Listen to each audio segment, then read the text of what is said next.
একটু পেছনের দিকে ফিরে যেতে চাই। হারুনের ভাতের হোটেলের অভিজ্ঞতাটা যদি একটু শেয়ার করতেন। আসলে আমাদের আপনি তো সেই হোটেলে খুবই অতিথি ছিলেন। টেরিফাইং সময় ছিল সেই সময়টা। আসলে আমাদেরকে যখন উঠে নিয়ে যায় তখন আমরা হসপিটালে ছিলাম, গণস্বাস্থ্যনগর হাসপাতালে ট্রিটমেন্ট নিচ্ছিলাম আমি আর নাহিদ ভাই। তো সেখান থেকে আমাদেরকে নিয়ে যায় প্রথম দফায় বাকের সহ আমাদের 3 জনকে নিয়ে যায় এবং আমরা বুঝতে পারতেছিলাম যে আসলে কোথায় নিয়ে যাচ্ছে।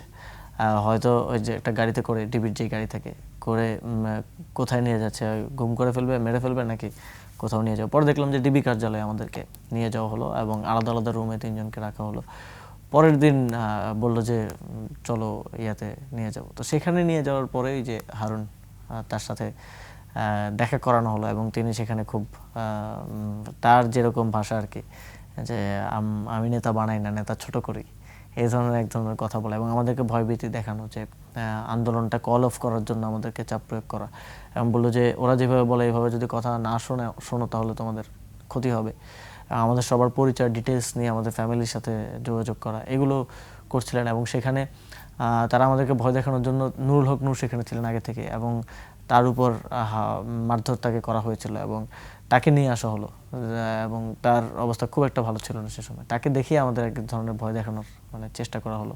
তারপর আমাদেরকে বলা হলো যে ওইখানে খাওয়া দাওয়া করার জন্য। আমরা কেউই রাজি ছিলাম না, কিন্তু এক ধরনের জোর করেই বসিয়ে খাবার দিয়ে, আবার না খেলে আবার কি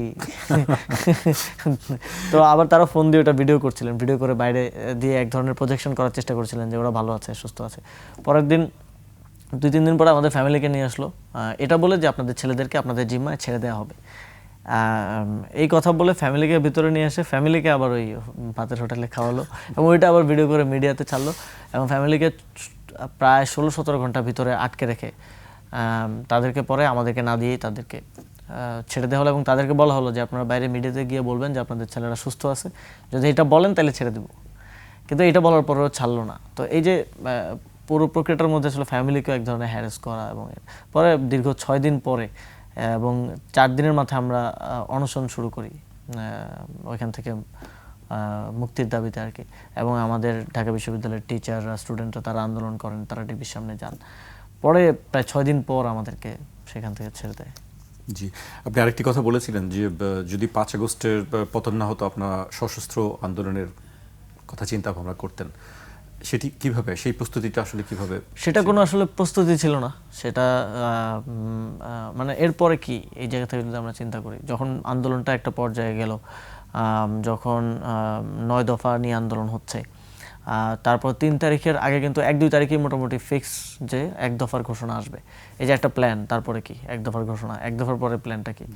তো 1 দফার ঘোষণার পরে আমরা অসহযোগ আন্দোলনের ডাক দিয়েছিলাম পাশাপাশি কর্মসূচি হিসেবে, যে অসহযোগ আন্দোলনের মাধ্যমে আমরা সরকারের পতন করব।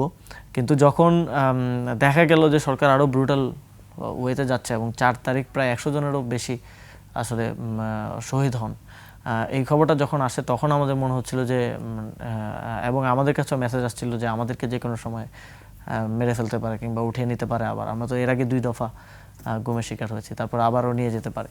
তো ওই কনসার্নের ওই জায়গা থেকে যে 5 তারিখ যদি কোনো কারণে আমাদের long march to Dhaka fail করে, আমরা যদি গণভবন দখল না করতে পারি, বা সেক্ষেত্রে আমাদের পরবর্তীতে এবং 5 তারিখে যে পরিমাণ ব্লাডশেড হওয়ার বিষয়টা আমরা আসলে আগে থেকে অনুমান করছিলাম এবং আমরা দেখেছিও যে প্রায় 500 জন, 400-500 মানুষ শুধু 5 তারিখে শহীদ হয়েছে।